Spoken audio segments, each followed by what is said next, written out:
My name is Connor O'Brien. I'm the managing director for PersonaFi. If you haven't figured it out, PersonaFi Investments, we're the company that puts on the Facebook group. Currently working on an app, which is going to make it easy. One day you can log in and see exactly what your friends hold, what they buy and sell. It'll be easy, so you'll never have to ask anyone ever again, what should I buy today? Because you'll easily be able to see it all in the palm of your device. So that's coming. There's news coming out about it all the time, but we also have the newsletter as well that there's a few of us that put it together, and that has done pretty well for a lot of people. So big thing here tonight is obviously Dan Ganancial. Dan is a wealth of knowledge when it comes to trading, investing, all of that. He has another Facebook group that he runs. You can share a plug if you want, Dan. With that when you're talking. And he's going to kind of share today his portfolio, how he trades, why he trades, what he does for research and all of that. And then obviously Professor Haven is still here. I think he's eating some Doritos right now. Yeah, my blood sugar's low, so I'm eating something. This is the diabetes, dude. You know, it gets you. Oh, it's a perfect excuse. That's right. Just snack all the time. But all right, Dan, if you're ready, I think Dan's going to share his screen and kind of go over it, but I'll let Dan take it over from here. All right, cool. So yeah, welcome everyone. Thanks for joining our call today. As Connor mentioned, my name is Dan Ganancial. I'm a moderator in the Let's Trade and Invest group. And then quick background, I'm also an investor myself, just like many of you. My primary thing has been long-term investing, and I'll get into that in a little bit. But I also do options trading as well. Try day trading, it's fun, but I don't really have the time to monitor. So option trading and investing work for me. I've been investing since college, and that was years ago, and we're talking like double-digit years ago.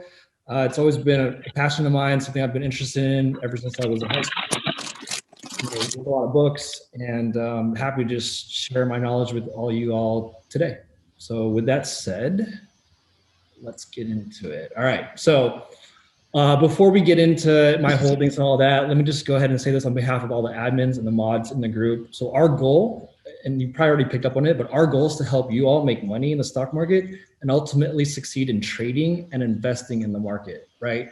And part of the way that we do that is by offering our guidance based on our experience in trading and investing. There's several of us in the group, Chris, Professor Chris, myself, Ken, who's the guy that started the group, and there's others as well that were previously licensed investment professionals. We've worked at firms like Vanguard, Merrill Lynch, a bunch of Schwab, a bunch of other firms. So a bunch of us, we've all learned valuable lessons like during our time at those firms, as well as just through the years personally investing and trading. And obviously we'd like to pass that on to all of you so that you can learn from our mistakes primarily and thereby become a better trader and a better investor. So let's get to it then with that. So last week there was a request from one of the people that were in the call last week that some of the admins and mods share what we are personally trading and investing in. So I'm happy to share my portfolio with you. But before I show you my holdings, again, let me give you a little bit more background and context just so you know where I'm coming from in terms of like how I approach investing and trading and insights as to myself as well. All right, so my trading investing style. So as I mentioned, started years ago, and I'm primarily a long-term buy and hold investor, right? I believe that buy and hold is still the best long-term strategy for the average investor. And by average, I mean someone that just doesn't have the time to really sit there and trade every day. So like, let's say you're like a busy professional. I personally believe, and this is again, my opinion, that buy and hold is still the best long-term strategy. Long-term to me is definitely 3 to 5 plus years. In some circumstances, 2 years I consider long-term, but just expect long-term to be you're going to hold it for several years. I typically like to play specific stocks in sectors that I'm trading and following. However, if I don't know which company to get into, or I don't have like a preference of a specific company, then I'll just buy an index that basically tracks the entire sector to get me broad exposure. And that way I'm like still in the market and in that sector, even if I don't have a specific stock that I'm playing. In terms of intermediate plays, I do intermediate plays. Intermediate to me is anything from a few months to like a year or two. just depending again on the stock. It could turn into a long-term play for me if I really like the stock and want to hold it for a long time. But I usually just start out playing something for a few months to see how it's tracking in the market, see how it's doing. And then if I don't want to stay in it, then I'll just, sell out for profit. I typically play my intermediate plays with call options. And the reason why call options is if you look at the data and if you look at the market historically, markets move in cycles, right? I forget what the average, it's like 7 plus 8 something years.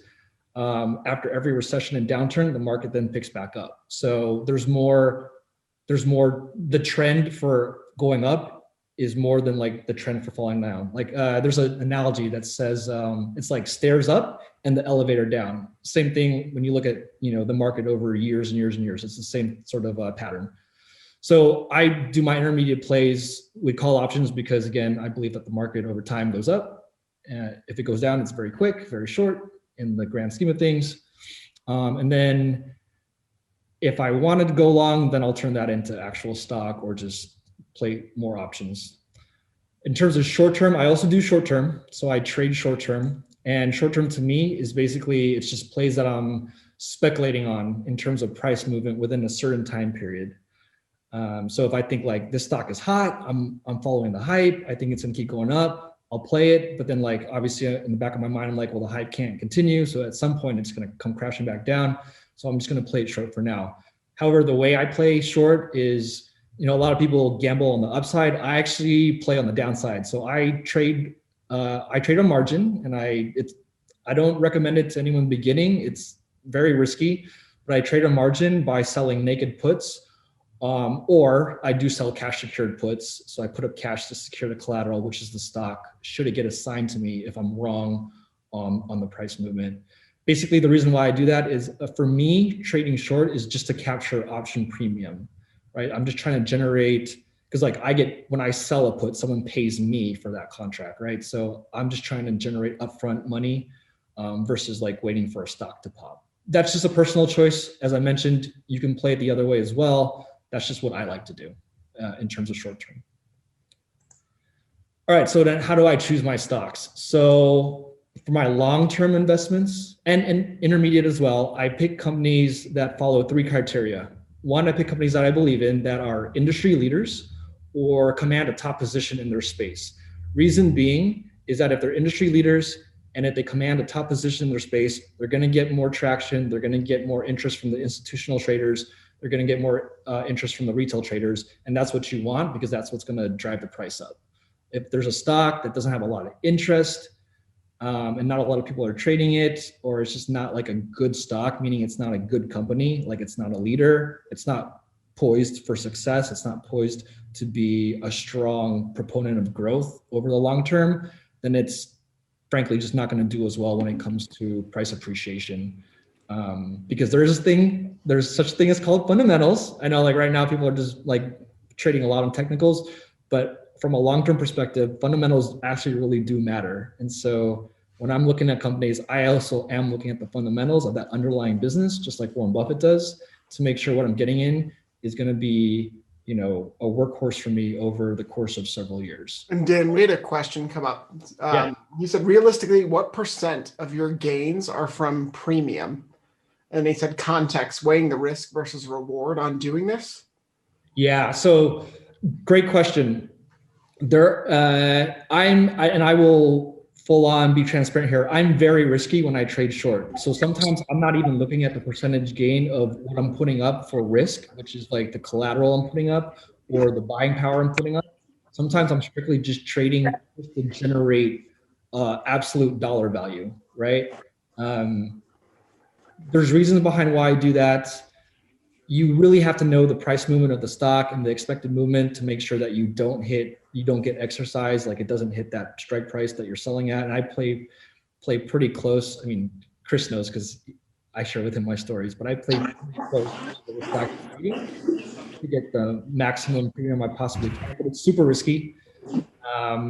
So for me, if I were to go percentage, usually what I like to do is if I'm going to generate income off the amount that I'm putting up, at minimum, I want 10% or more, right? Weeklies, it's kind of hard to do, but if I'm doing monthlies or longer, like several months, it gets a little bit easier to hit that 10% return on what I'm putting up to, sell that contract, sell that put. Yeah, because just so everyone knows, the theta decay, it is exponentially increased after or once it's closer to the option. So once it hits that month, that theta is going to greatly increase. So if you get one maybe 2 or 3 months out, you'll get a higher premium. Just so if people wanted to understand that. Cool. We good, Connor? Should I move on? Yep, move on. Okay, cool.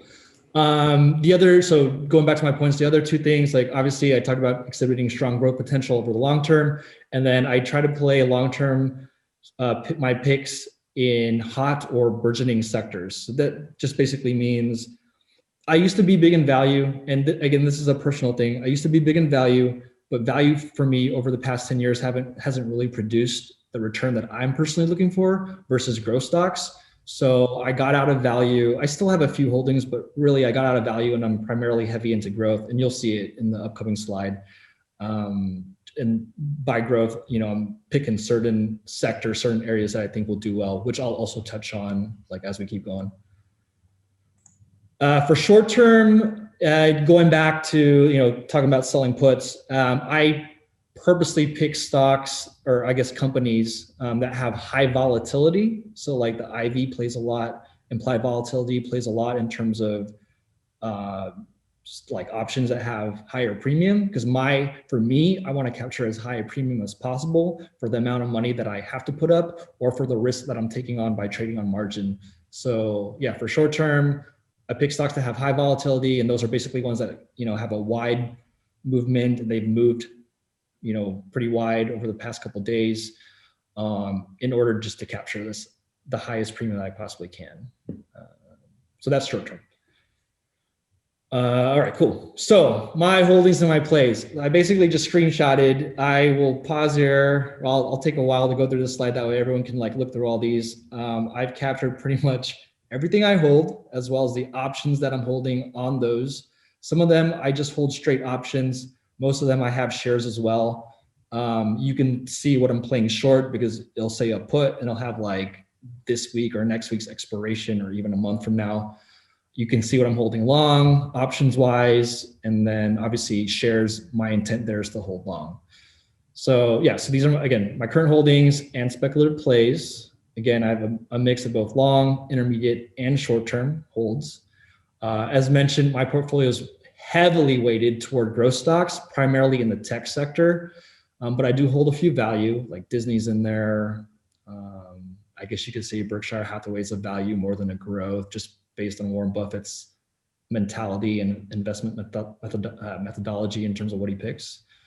I also do have a few funds, by funds like ETFs or mutual funds. And as I mentioned before, that's mainly to broaden my exposure to a certain sector if I don't have a particular pick in that sector. So I'll just call out some. So for example, like DRIV, that's a index tracking ETF on the electric vehicle space, right? I also have Tesla, but I wanted to get broader exposure just because, based on what I've been reading, there's supposed to be like 55 new entrants into the EV space this year and ongoing. So there's going to be a lot more competition. So then rather than although I do have Tesla, I will again admit that.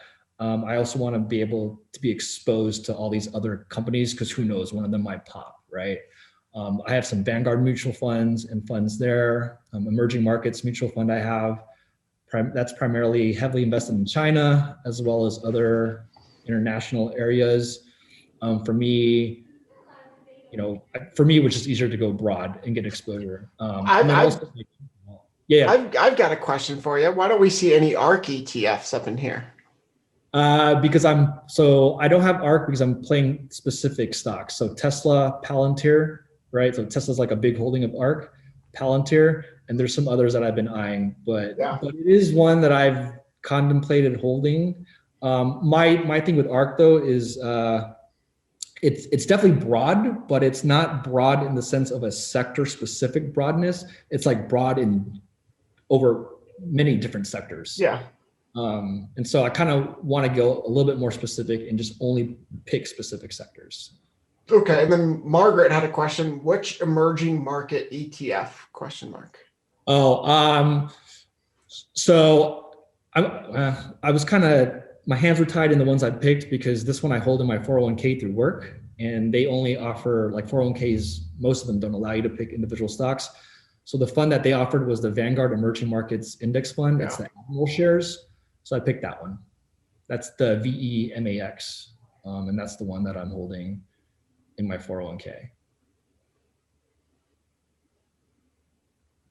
I actually have a question for you, Dan. Yeah. Do you invest in the emerging markets overseas, like for Africa? Good question. So I don't have any specific stocks in Africa. I haven't gone through the complete holdings list of VMAX. I think there might be one in there or not. I have been watching Jumia, which is like the e-commerce stock, right? I think it's for Africa. But I don't have any specific ones right now at the moment. Okay, cool. Thanks. Cool. Any more questions? Or are we good? I think we're good for right now. Or actually, here's one. Can you explain the difference between Palantir 17.5? So she's talking about the calls. Oh, yeah. So, well, okay. So going to my strategy. So basically, the way I play IPOs, especially DPOs, which this one was, which is a direct public offering, when something like Palantir hit the market, right? So it wasn't an IPO. So institutions couldn't drive up the price before offering the shares to retail investors like you and myself. So we basically got the shares of Palantir at the actual price value that it was that the employees had it at, right? They basically just sold us their shares is what a DPO means. So we got it at that price. That being said, like based on my research and based on where I was tracking, I'm like, oh, this is gonna do well over the long term. So what you're seeing is my different calls on it. 17.5 is just the strike price for that option, meaning if it hits 17.5 plus whatever I paid for it, which is my break even, I'm making good. I mean, I'm making good money as long as it is higher than where I bought in at in terms of where the stock was trading. Which, if you guys want to learn more about options, Professor Chris has really cool videos out on that. So you should watch it because he explains it in detail, what I'm talking about right now. So I won't get into the detail, just go watch his videos, super helpful. But those are the different calls I'm playing. So my 17.5 ends on Feb 19. And that one I'm playing, I picked Feb 19 because earnings were going to happen sometime in mid-Feb.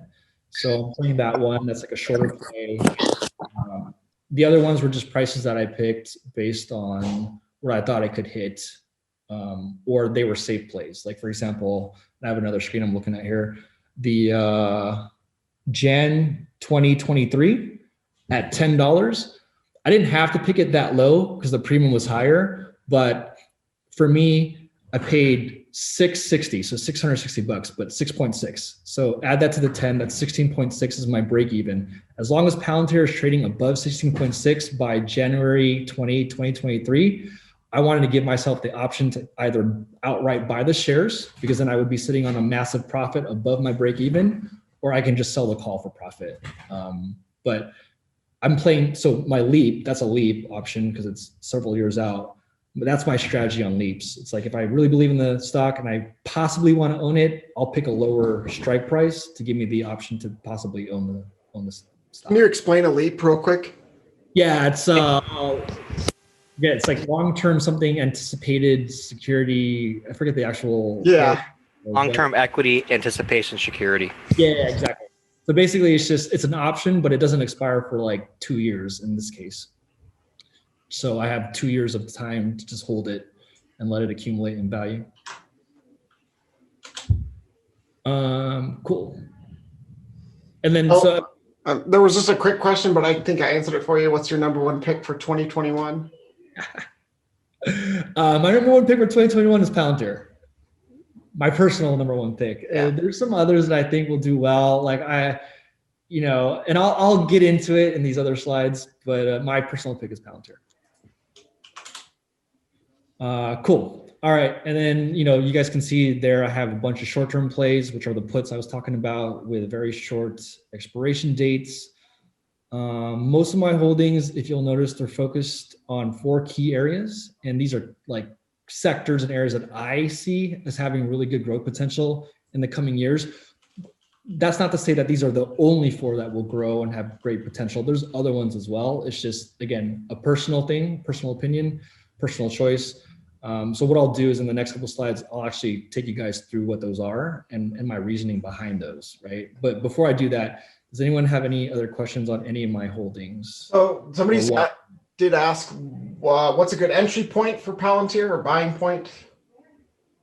Yeah. So right now there's strong, and I don't have like the chart in front of me, but there's like strong resistance and support levels, right? So a couple of weeks ago, a strong support level was around the 21, 22 area. I think we've moved up since then. And so now it's more around like the 23, 24 area. I mean, it's only $1 more, but there seems to be strong support in terms of like, and I monitor every day. So if it ever gets down to that, it like hovers and it always bounces back. But there's really, really strong resistance at 28. It's if you guys have noticed and watched for the past month, it's been consolidating and it just hasn't moved out of this 22, 23 to 28 range. There's reasons for that, which I won't get into because that's a whole nother conversation, but ping me offline or ping me in the group. I'm happy to share with you my theory on why it's been consolidating or why it hasn't broken out of that range. It makes for really good day trading because you can play the ups and downs because you know it's within a defined range. It makes for really good options trading as well. And then if for a long-term entry, within that range right now seems to be a great buying point. I mean, obviously you want the lower part of that range, but like once we break 28, then there's, that's the next pattern trend, however you want to call it. To the side. And there was Jason did ask, and this is kind of a difficult one. He says, so my 9.5 Tilray, so strike price 950, expiring on 129. I should exercise ? And I would say, so I don't follow Tilray. I'll be completely honest. I don't know where they're trading at, and I don't know what their price movements look like. But the golden rule is like, if you're in profit and you've hit your profit percentage, whatever that is, 10, 20%, 30%, whatever it is for you, like it's always safe to take profit and move on. As Chris mentioned, weak hands are green hands, which is you could hold out and gamble for more profit. And that's great if you're right, but it's always better just to take profit when you have it and then go on to the next trade. Because if you think about it, even though it's a smaller profit, if you keep making enough, smaller profit wins, that all adds up versus like waiting on one to hit the big jackpot. So, and he did say it's 760% up right now. So what I would recommend, don't exercise that. You sell that options contract and you just walk away with money. Whereas if you exercised it, you just have the right to buy it. And then you actually have to buy the stock at 950. So you're going to be spending a lot of money to get the stock, but it'll be worth more. But I think it's just better to just wipe your hands clean and sell the contract. Yeah. And for me too, like, so it's your break-even price that you have to, pay attention to. It's not the strike price because it's whatever you paid for the premium to get that call on top of the strike price. And that's what you're really paying for the stock per share. Yeah. Right. So unless Tilray is like way above that to where it's like exercising looks attractive. Yeah, I'd do what Connor said and just take your profit. And when he says way above that, I'm talking like you've got something that's $10 and it's now trading at 100. That's something where it's more attractive. But like double the price, it's attracting to me is that 760% gain. Like if you want to give me that option as a gift, I'll sell it for you. There's just different strategies with exercising the calls. But then again, you also have to think about if you exercise that call, you're going to buy 100 shares of that. So that can also eat into your buying power. So what Connor was saying with selling these before, I would say maybe sell if it's still super up and it still keeps going up, maybe wait till a Wednesday before the theta really starts kicking in, or even a week before. Take the profit. You have more buying power now, then go again with another trade. Unless you really want to hold the stock, like if it's a dividend stock and you really want to, you got it at a really good price, like if it's double, then that may be something you want to look at too, because then you can profit from the dividends. And I think we're good on terms of questions, so you can keep rolling. All right. So well, I had a question. You didn't see it. Why do you have puts on Palantir? Do you want to care to explain your risk management? Because people should know that too. Yeah. So I'm bullish on Palantir, but you can play Palantir both ways. Like people, when you're a beginning trader, you think, oh, I'm bullish, so I'm going to play calls. But you can actually play puts as a bullish strategy as well. So for example, if you notice there, and again, I'm looking at my other screen, I have a put for January, 2023 at $20, right? So if I'm bullish on Palantir and I think it's going to be trading above 20 come January 2023, obviously I'll buy a call because I want that upside, but I'm also going to sell a put because then that means I'm going to generate income by selling that put at $20 for 2023 because I don't think it's ever going to hit that price. So that put will actually expire worthless. I mean, assuming it, it's trading above $20 come 2023, which I think it will. That put will expire worthless, and I just made money by basically selling that put against my position, against Palantir, using the put as a bullish strategy. Hopefully that makes sense for people. And then the cool thing is I get paid a premium up front. So the money I collected by selling that put, I can now use that for another trade, right? And if you guys know anything about time value of money, obviously money in the present is more valuable than money like down the road because you can do more with it, and if I can use that money to make more profitable trades and compounding and interest and all that, it's a good place. So my puts aren't because I think it's going to go down. My puts are because I don't think it will be at that price come that expiration. But I will be honest here. My January 29, which is next week at 30, it's not going to hit. So I'm probably gonna have to roll that forward. I was probably a little too, what's the word I'm looking for? A little stoked. Yeah.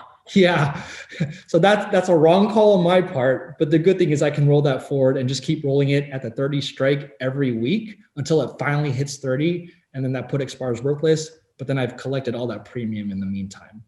Because the cool thing about that is if I roll it forward, I basically buy back on Friday, like at, the last hour of trading. So the theta is low because it's a put, it's different, but the theta is low. So I buy it back cheaper than what I sold it at. So I pocket that difference in premium.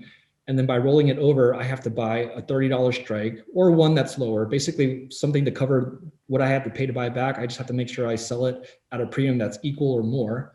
But if I keep it at the same strike and I sell it for the next week, which would be Feb 5th or something, the premium on the $30 put should be more than the premium I pay to buy back the 29th $30 put.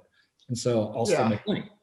And I just keep doing that until it finally hits 30. And then I just don't have to worry about it anymore. So then somebody did ask, why not play vertical spread?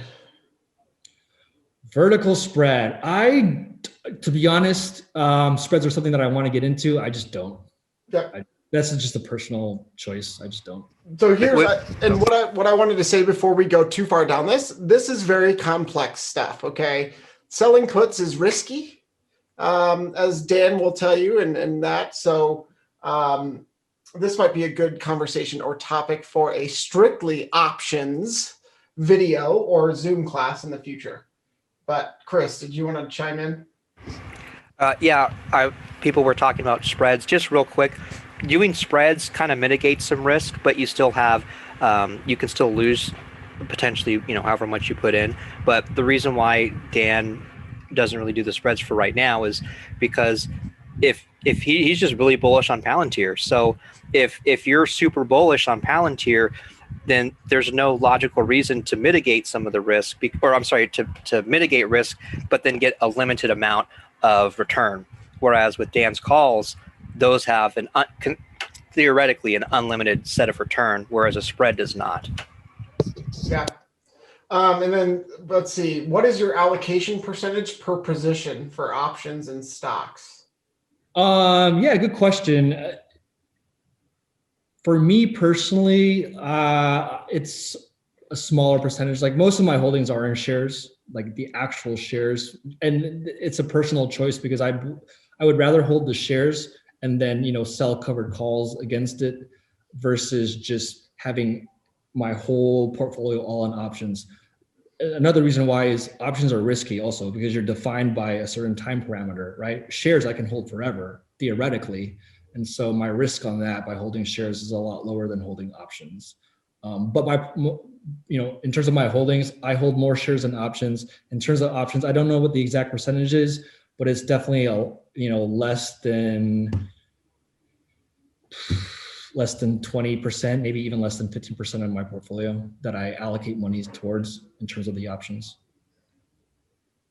And keep in mind, a lot of these options are puts. So I don't actually own the put because I'm selling the contract, right? So I'm selling it against cash or I'm selling it against buying power I have in my portfolio. Cool. Yep. I don't think Isaac said he doesn't understand it. The strategy, it's okay. That's for another time. Okay. Let's not go into that too much further than we need More than to. happy to explain that. Professor Chris and I and Connor can get into it, but yeah, we'll do it another time. Price target for Palantir by the end of the year.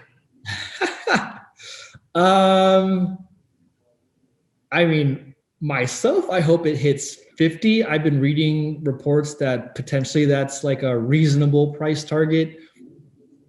Depends. Like we'll see. I think 50 is doable. There's people saying 100. I don't think 100 is going to happen by the end of 2021, but 50 is probably reasonable to assume. I think it's going to hit 100. So I'm just going to keep my hopes high here. Okay? You're wearing the shirt, so you got to say that. No, I'm just kidding. That's right.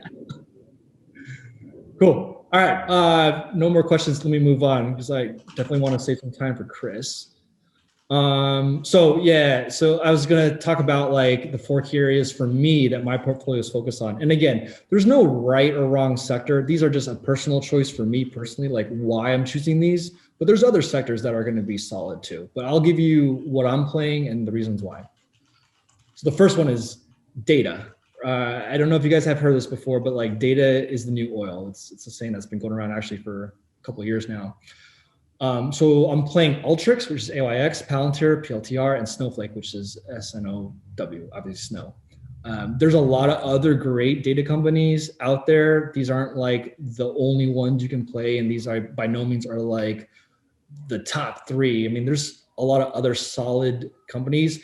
I like to play companies I understand. So I work in tech. My job, I'm not a programmer, I'm not a developer, but I work in tech, so I'm in the scene. And data analytics is something, it's like a, part of the data area, sector, whatever, that I understand well, mainly because I'm on the business side, and so data analytics makes sense. So I play data analytics companies, which is Ultrix and Palantir. In terms, there's like other, like Snowflake is like a data warehousing play, obviously, and I'll tell you why. Then the third is data compute. So AWS, which is basically owned by Amazon, they're solid. So why data? So if you think about it, right? So like companies have been, they are, and they're going to continue to generate massive amounts of data. And by this, like, I mean, like we're seeing a massive flow of user data being generated by so many companies out there, right? They rely heavily on the insights that the data provides, right? In order to help the business, the company grow, like help them understand consumer behavior, help them improve customer engagement, brand experiences, and ultimately use that data to help them drive more revenue, like get more sales.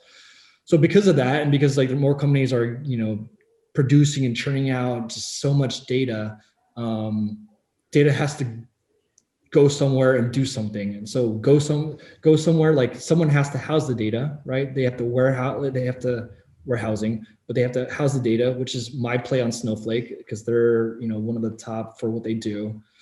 Someone has to be able to glean insights from that data, which is the key thing. Like you have all this data, but if you can't get any insights from it, it's useless.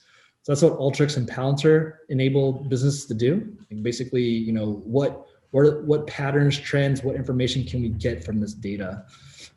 So because of like this growth that I see, and I'll give you a stat here. So like the global big data and business analytics market, I forget the source, but I think it's like Statista. I forget. Anyway, it's one of these websites. They're projecting the data market to grow from 192 billion roughly, and that's in US dollar in 2019 to 446 billion by the end of 2025 at a compound annual growth rate of 15%.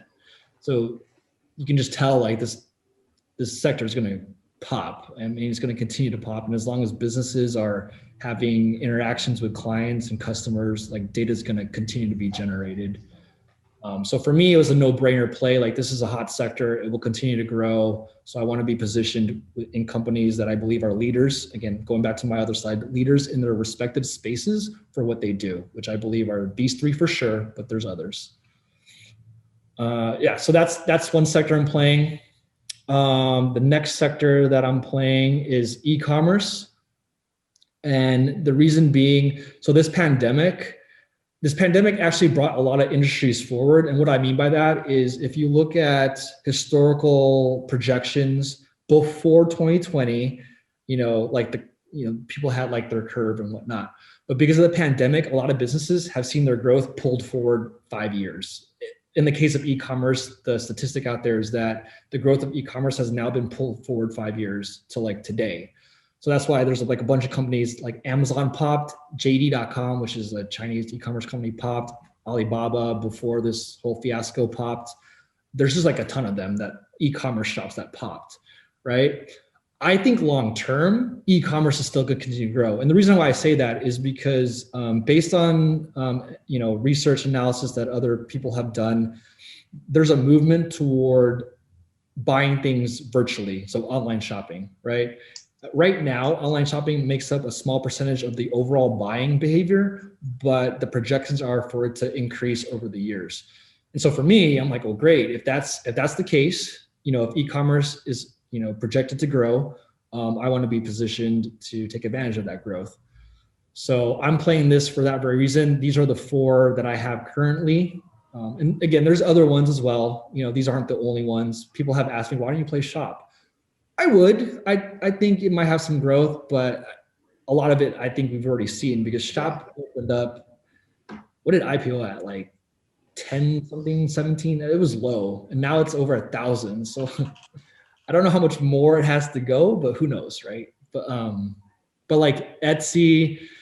So I'll give you guys some tips here. So part of trading is getting in at the right entry point or understanding what drives stock prices, right? So like Etsy, when they were included into the S&P, or when they were announced that they were going to be included into the S&P, and same thing happened to Tesla as well. Like the stock obviously popped, and there's research out there that says, I can share with you the paper, basically says, stocks that get included into like the S&P specifically tend to see a rise in their price following the inclusion. As well as leading up to the inclusion, because like funds that track that index have to buy in. So I got Etsy around 113 when I bought my options, and it's trading at over 200. I think close to 220, maybe slightly below that. So I'm sitting pretty on that option, which is nice. JD, same thing I already told you. Like I believe long-term e-commerce. JD, it was trading. I was waiting for the fiasco to kind of die down with like China and the delisting. So I got JD when it was around 80. It never really dropped to maybe 79, but it's picked back up now. It's at 90 something. Ozon, which is a Russian e-commerce player. I think they're either number one or number two. That one's a longer term play for me. And then Levi, which is for Levi's. That one, I'm a fan of their jeans, and they were trading pretty low. And so I just decided to make a play. They're more a rebound play for me because I think, once the pandemic finally fully ends, retail will bounce back. So I'm kind of just holding on to that to see what happens. There was a couple of questions here. Yeah. What are your thoughts on BIGC? Oh, Big Commerce. So they had a strong IPO and they popped all the way up to like 100 something, but now they dropped back down, which I'm not surprised because like sometimes the way that IPOs happen is like there's a big hype, the stock price goes up, and then after the hype dies away, we actually see it revert back down to reality in terms of where it maybe really should be in stock price.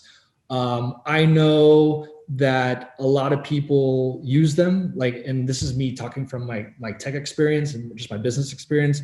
I know they're a shop that a lot of companies are using. So I think long-term they'll be fine. But if you're trying to play it short-term, I don't know, like if there's going to be any sort of immediate pop in the short term. Long term, I think they'll be fine, but short term, I mean, they already had their pop after the IPO, and now they're like way back down to. I don't know the exact price, but I know they're down from their highs by quite a bit. So, and then there was another one, and I don't know if I'm saying this right. Tokopedia. I've heard of them. I don't follow them. Whoever that is, if you want to reach out to me like offline, feel free to. I'll look at it, but I don't follow them. But is that a Japanese e-commerce? It's Singapore. Okay. I mean, like overall, globally, e-commerce is going to rise because like the buying behavior of us in the US is not just relegated to the US. Like people all around the world, are transitioning to buying things virtually, online shopping and this and that. So I'm sure like leading players in the e-commerce space in their respective countries will do well over the course of the next several years. I just don't know enough about them to say like, oh yeah, they're the horse that I'm going to ride, in the APAC market for you. Yeah. But happy to like look into them. No more questions, so take it away. All right, on to the next. So the next one I'm playing, and this is the one that everyone's playing, it's basically clean and renewable energy. And the reason why, I mean, it's pretty obvious, right? Like, Biden was elected, his administration, wants to put out this clean energy bill. Now that the Democrats have basically, if I'm not mistaken, sealed the deal on all three both chambers of Congress and the presidential seat. So now they're in control. The thought out there by traders, investors, and analysts is that that bodes very well for this clean energy bill to be passed in the next year or so. If that happens, then this space will do very well, and we've already seen it do well. So like a lot of things that people don't realize is like institutional traders, they're smart guys and girls, right? They get information before we do, right? And so they've already run up the price on a lot of these stocks in anticipation of the Dems winning both chambers of Congress and the presidential seat, and in anticipation of this clean energy bill to get passed. That's why you see Tesla, like it's over 700 something percent, close to 800%. Plug had a run, just a bunch of these have had already a run. That's not to say that it's over. I think there's still opportunity here, right? In 2021. And again, especially if the clean energy bill gets passed, it will bode well for all these companies. There's so many out there, and there's like a bunch of new ones that I feel are popping up all the time. So there's so many plays that you can make. For me personally, like Tesla for sure, Driv, which is that ETF on the electric vehicle sector, ICLN, which is clean energy. It's an ETF on clean and renewable energy companies. Plug, and then Lit, which is like battery and lithium ETF. I'm playing all these mainly just because, based on what I just told you guys, I think 2021 will bode well for this sector. And it's not a secret. Like you can just research it online. There's a bunch of people talking about how they think this sector will do well. It's already done well. It's already had a run. May correct in the short term, but long term it'll be fine. So these are what I'm playing in this sector. I'm also obviously like watching a lot more other ones. I mean, there's some smaller stocks like all the battery charging stations, all the companies that are in those and producing those. I'm watching a few because obviously electric vehicles, they're going to need places to charge, and I think mobile charging is going to be the next thing, because right now you're kind of relegated to stations that are like set in the ground or at home, but mobile charging will, it's kind of like the next thing. So anyway, I'm eyeing those. I'm eyeing this sector. I know a lot of people in the group are playing this sector as well. So yeah, I mean, this is nothing new. The last one I have, and these are my four main ones. There's some others, but these are my four main ones. The last one is rebound plays. So before we move on to that one, hold on. So Isaac asked, is Plug overvalued? And then he asked, is Plug a buy or should we expect a pullback? Good question. So analysts came out saying that they think it's fully valued, right? And as we've noticed in the stock market, when an analyst comes out and says like, oh, the price target should be this, or the price target should be that, or this stock should be a sell, or this stock should be a buy, the market obviously reacts. So we're seeing this pullback and plug because I think it hit 70 and now it's back down to like low 60s, and it may even bounce below that into the mid 50s. I hope not, because I sold a put against it that expires this Friday at 55. So I'm hoping it stays above 55 so I can get my premium. But either way, we saw the pullback last week as well. So I think there's a pullback because of that report specifically. I think it did run up really fast, really high, really quick. So this pullback I think is warranted. Do I think it goes back to where it was trading before this run up, which is what, like in the 10, the low, dollar figures? No, I don't think so. Where it settles, I think, so if you follow options, there's this thing called weekly expected movement. The weekly expected movement, and someone else in the group told me this, so credit to Joshua Fate. He basically told me like the weekly expected movement for this stock by the end of this week is down to 55. If it hits 55, there's a gap fill down to 53. If it hits 53, then there's a gap fill down below that. But I didn't get into like what that was. It'll probably be sub 50 or even below. We'll see what happens the next 2 days. I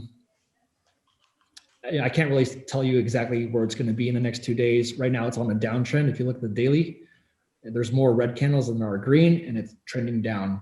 But the MACD, which is like the moving average convergence divergence indicator, shows that we're still in a daily green trend, but it's starting to slow down. We can get into more detail on what those technical indicators mean, but yeah, I wouldn't be surprised if it continues to drop in the next couple of days. So I would wait. If you're trying to go long on this, I would wait to go long until we see it kind of settle, because it's definitely not settled down in terms of dropping. It kind of hit 60 in the last week, and it's been trading around. It went up then like earlier this week, but it's back down to around 60. So I'm curious to see what happens tomorrow, but I'll be monitoring it as well. So, and then that also started, Walter said, so based on that, should we buy a put for $62 for a couple weeks expiration date?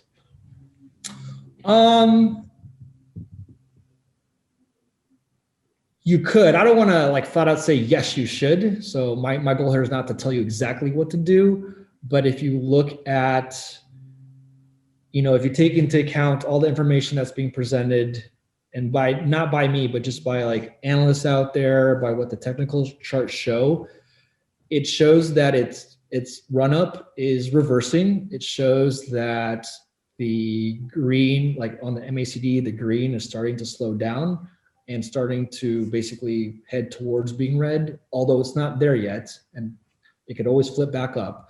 Buying a put, I personally don't play, I don't buy calls or puts on weekly expirations, just because that's, in my opinion, straight gambling, because you're basically like saying, I think it's going to go up or down for this week. So I don't really like to do, if I gamble, it's on selling puts, right? But on buying puts and calls, I don't. If you go longer out, maybe, possibly, but I'd have to like take a look at it in a little bit more detail. Okay, and then we had another one from John. As a growth investor, what are the best data points used for your fundamental analysis? Oh, there's a bunch. So I look at industry growth, which, I kind of talked about, like based on that stat I provided. I look at industry growth, what's projected in terms of growth rate. So the growth rate, not so much the dollar amount, but just the growth rate. For specific companies, I look at total addressable market, because you want to know, like, are these guys a leader or not, right? Like, are they, do they have a lot of market share of that market or not, right? So I'll look at TAM as an abbreviation. I'll look industry growth rate, TAM for the addressable market for this company. I will look at things like growth in customers. That metric's not the easiest to find because sometimes it's private, but if you can find it, great. And you're looking like for historical year over year to see how they're growing in their customer base. Because obviously if they're growing by leaps and bounds, or they're growing at a larger percentage than their next competitor, then like, okay, solid company, people love them, they're strong, well positioned. So I'll look at that. I do also read analyst reports like on valuation. So, discounted cash flow, there's like a bunch of models that you can run, and everyone has their own different model that they run. I mainly look at that just to understand like what's a fair price, right? But at the same time, in a market like ours today, which is a lot of it's based on sentiment, fair price doesn't really hold. I can get into more detail another time, but just like fundamentals right now in this type of market doesn't really hold well, unfortunately. But I'll look at that. I look for things that Warren Buffett looks for, which is like, do they have a competitive moat? Right? Like, are they insulated from the competition to where if someone does come and try to take market share, can they sustain their growth and keep the competitors at bay? Those are just a few on the top of my head. There's a bunch of others, but yeah, if you want to, whoever asked that question, if you want to ping me, I can go into a little bit more detail and like give you like an exact list. But off the top of my head, those are like some of the bigger ones I look at. So Can I chime in real quick? In terms of fundamental analysis, if you have Charles Schwab and you go under the screen/research, you can look at that. Gives you a lot of information with in terms of their fundamentals. It also explains what their market cap is, also what sector they're in, so that can give you some more information. So, or in Thinkorswim, there's a research section, and that can also give you a better idea too. And another thing too is to look at how much percentage is being held by institutions. That's what I've done when I wanted to do some longer term option plays. I've done that because if a large amount of institutions are holding that, they've done their research a little bit more than we have. That's my opinion. Absolutely. So that's just something to look into as well. Then one more quick question before we move on, but go ahead, Dan. I was just gonna say, the last thing that Chris said, totally agree, right? So I'll give you a very good example, Palantir. If you guys follow it very closely, ARK, which is like Kathy Wood, ARK, everyone knows ARK. They've been every day buying shares in Palantir. So like to Chris's point, like these guys, they do their research. So if they're buying, they obviously either know something or they know more than we know, but I would trust they know what they're doing. But yeah, to Chris's point, if institutions, especially like really solid ones, hold a lot or they're buying, that's always a good indicator as well. So, and then somebody asked real quick, how do we know the momentum in the stocks beforehand? I see people mentioning pre-market movements and charts. Yeah. So this is why this is the reason why I went my presentation. Like I try to identify sectors that I think will do well. As a retail investor, I'll be flat out and say like, there's no way that I'm going to beat the institutional traders to being ahead of the curve when it comes to, one day they may all decide, you know what, we're going to pump this sector and pump these stocks. There you go. And now the momentum starts, right? There's no way I'm going to beat them to that. What I can do though, as a retail investor is I can say, hey, let me look in the next couple of years where this world is heading, where technology is heading, where the markets might be heading, what's going to be affecting. Like for example, a really good example, which we just saw a slide on, is clean and renewable energy. Yes, it's been around for a while. This administration may pump it more, but I think just in general, like the world needs to head that way, period. Right. So, I do that type of analysis in my head to say, okay, then I want to be in this sector. That way, if I can get in now, if there is ever like a big momentum spike down the road, at least I position myself. Will I ever time it perfectly and get in right when it happens and get out right when it ends? No. And I know that. So for me, it's easier to go longer and just say, I'll just get in now, ride it out, wait, when it happens, great. And then when it's done, then decide what to do next. Cool. But like in terms of indicators, Chris can probably answer this better than me. like Chris, what kind of indicators do you look at from a technical perspective? Well, it's really interesting because right at 2 a.m. our Arizona time what you can kind of have an idea of where it's going to go. In terms of technical analysis, it's kind of hard pre-market unless you see some big news that's occurring. A good one would be Alibaba. There was a huge price movement going downwards before the news hit about about China and talking about the company. But that's something like unless you're really eyeing that specific stock, you wouldn't know because it's not in the news. But then when the news hit roughly, and it's interesting because the news hit at 1:45 a.m. our time, and guess what? When do you think the stock market truly opens? 2. So if someone who actually had a keen eye on that, and that's why you have scanners. So you can do a pre-market scanner and a post-market scanner, and you can set up everything. So things that I would look for on a technical standpoint was there a percentage of price movement given a specific time frame or given the average daily range and the volume? Because normally volume after hours, it's relatively low for a lot of things. Let's say like 10,000 per 5-minute candle. But with the Alibaba example, there was 65,000 in terms of volume sold. And they sold, and I think it closed at like 235. But then Alibaba the next day went to like 211. So I'm thinking someone had some knowledge that they knew the government was going to come after them. So when you see those large price fluctuations with a large volume, again, it's not causation, it's a correlation, but then you can kind of get an idea of where that's going to be going pre-market or post-market. Yeah. So, and Dan, let's keep going because I mean we're already almost at time, but obviously we got to get through your stuff and then to Corey. Yeah. I'll make this quick. So like the last sector is just basically rebound plays. I mean, we all know eventually once the pandemic ends, there's a bunch of these that are going to come back, like airline industry, people are going to travel again, retail, people are going to be able to go shop. So it goes without saying, there's some like pretty obvious rebound plays out there. So I'm also just trying to play that too, for whenever the pandemic does end and we can go back to normal, right? All right. So then that said, I'll leave everyone with my personal thoughts and tips for 2021. And some of this is actually probably y'all should know anyway. So our market right now, as I mentioned, like the sentiment is high. It's very, very bullish, which is great for making money. But I want to make sure everyone stays grounded and realize like this doesn't last forever.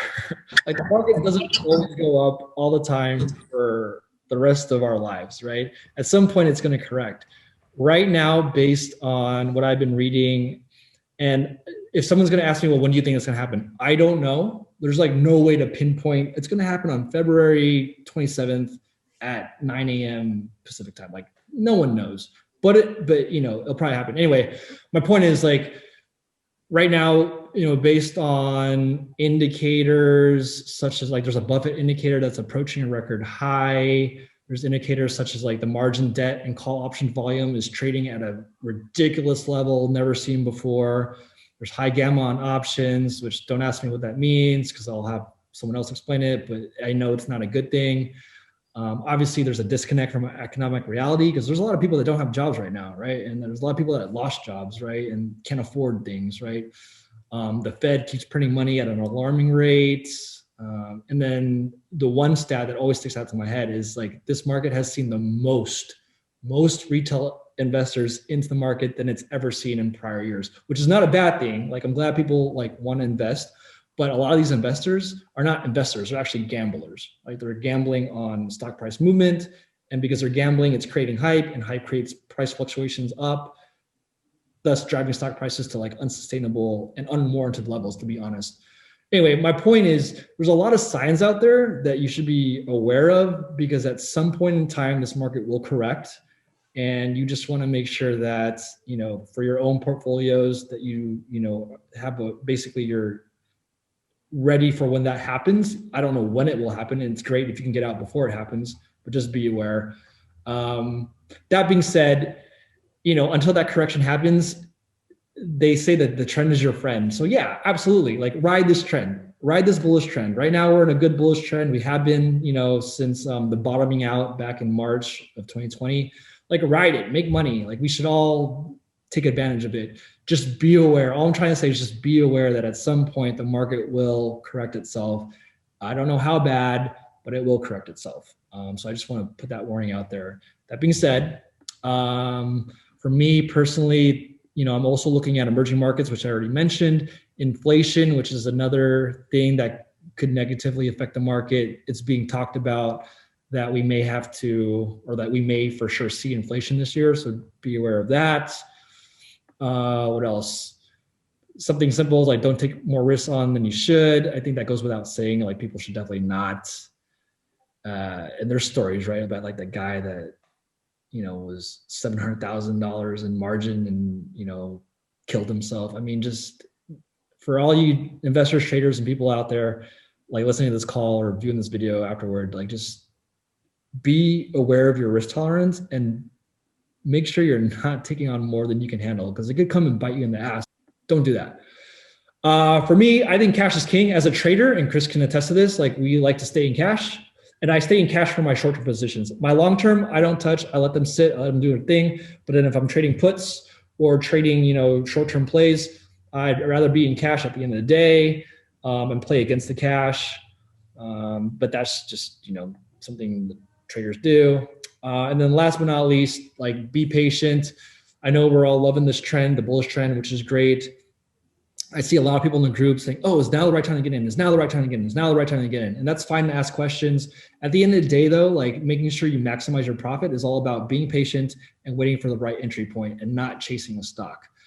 You can chase it because there's still, if it looks like it's still going to continue momentum and you're day trading it, sure. But there's going to be a lot of plays this year, a lot of great plays. I don't know. I mean, Connor and Chris, you could probably attest, like, FOMO gets a lot of people, bites them in the ass, emotions.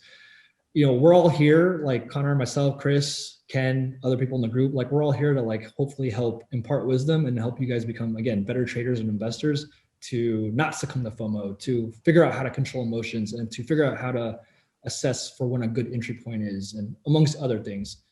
Anyway, like, these are just like little quick tips I want to leave the group with. I know we've been asking a lot of questions. If there's any more, I want to make sure we leave time for Chris, but I'm happy to answer anything, like, offline if you guys want to hit me up. But and did you have, did I email you Chris Hours or Corey's portfolio? Did I send that to you? Oh, I think you sent it in the Facebook message thread that we're in. Okay. I do have one more thing to add, just for the 2021 tips and strategies. Just so everyone knows, when you're buying a foreign company such as Neo or Baba, you are owning the stock per se, but those are what are called ADRs, American Deposit Receipts, which basically a firm has another firm in that country of origin that purchases the stock on your behalf. Those are also subject to, one, double taxation. China, I don't think there is double taxation if you were to sell it, but also you have to think of inflation and the dollar value. So for example, if $1 today is equal 10, is it wons or yen? Whatever their currency is, that can change. So that can also affect the price of those Chinese companies or other countries. So make sure you want to diversify too, like Dan was saying, but also do your due diligence on seeing, like, okay, is this stock that I'm owning, is it an American company? So that way it's dollar for dollar, or is it going to fluctuate? So if you see ADR in the stock, when you pull up their company, that's what that means. So just kind of look. That's more of an advanced tip, because like right now we don't have to really worry about that. But if you're holding things for long term, like Dan does, that's also another thing to consider. Can you guys see my screen now? Yeah. Okay. So here is Corey's portfolio in front of us right here. So, and Dan, I know you and I kind of looked at it a little bit. What kind of recommendations do you have? Do you like it? Do you, kind of give me your thoughts here? some of these stocks I'm actually not familiar with, so I would have to research. But like Tesla Plug, obviously he's playing, the EV space. That's cool. I'm doing the same thing. Microsoft is always a solid stock, in my opinion. Like it's a solid company. They're not going away anywhere. It's like a solid long-term hold. So that looks good. I like the NVIDIA one because NVIDIA makes a lot of the chips for graphics processing, which is also good for data mining for crypto. Also, I believe, originally NVIDIA was in partnership with Tesla in the beginning with their automated driving or autonomous driving, but I think Tesla then shied away from it a little bit. But also, NVIDIA is making other contracts with other EV companies to do their guidance software. So NVIDIA is kind of like the powerhouse for graphics processing. I don't know if Connor would agree with me or that or not. But no, I'm kidding. I know you would. I know you do. But, So ask my computer that question. Yeah. So just so you know, NVIDIA is a really strong company. I got in on NVIDIA. It's so interesting on how some of these companies I got in so cheap, but NVIDIA was trading at $56 when I bought into it, and then it rose to $300 in 2016, and Plug. I was trading Plug at $2, and it was less than $2, and that was in 2017. So, but the other thing that I was looking at, the Bingo or BNGO, that one seems decent because I know a lot of states are going to deregulate kind of the gambling laws for online betting. I don't know what DVAX is. Do you know? I don't know what that is either. Or the store. Yeah, the STOR. I'm trying to look at it. PCIV, I have heard of it. And Corey is on this call. Yeah, so the Dynavax is my free stock that I got. That's Nice. why it's just put in there. I took and bought more shares of Plug recently. That's why you see the difference in Plug. These are two separate screenshots, but I allocated a lot of money towards Tesla. I've been buying Tesla up. My entry was in November at $4.95.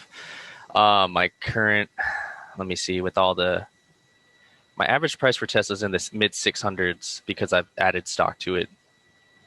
That's been like kind of like my golden child. And then I have a lot of penny stocks that I never put into the screenshots that I sent you guys because I day trade those. And I mean, they're doing pretty well, but I mean, unless you guys want to talk about penny stocks, but I sent more of my longer term holds, and that's what you guys see here. NVIDIA, Plug, Tesla. I'm kind of iffy on BNGO right now, but we'll see how that all pans out. Apparently, I mean, it almost broke $10 yesterday, I believe. My reason behind Churchill Capital is because I honestly got it off of.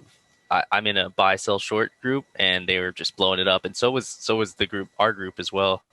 The Let's Trade and Invest Together, they're just blowing it up, and I'm sitting here like, damn. Let me try to just get in on this, just 15 shares, nothing big. So trying to ride that out. Don't know if I sold it today, actually. I might have sold it today. Yeah, I sold it today. I don't even have it anymore. So I'm looking at STOR. That's a REIT, a real estate investment trust. yes.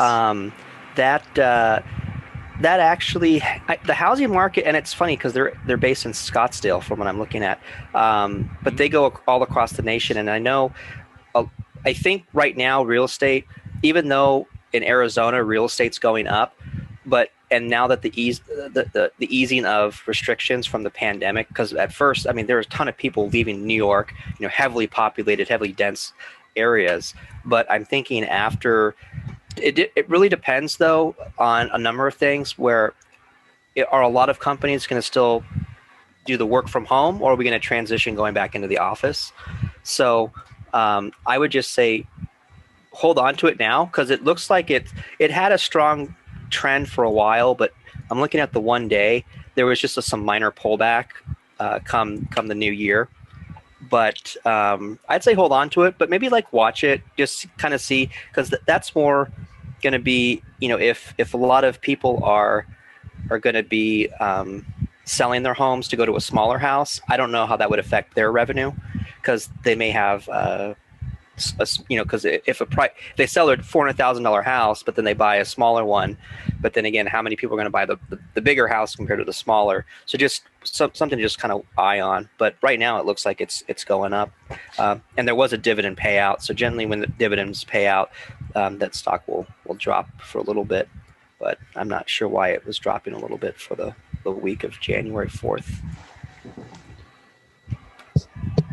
Well, and I was going to say I like it. Like it's a pretty good spread, and I'm a big fan of Tesla. Probably that's my second favorite stock, other than the Palantir. I don't own a Tesla nor any Tesla clothing, but I probably should. Oh, you don't have the shorts? You need the shorts, man. How come you don't have the tequila?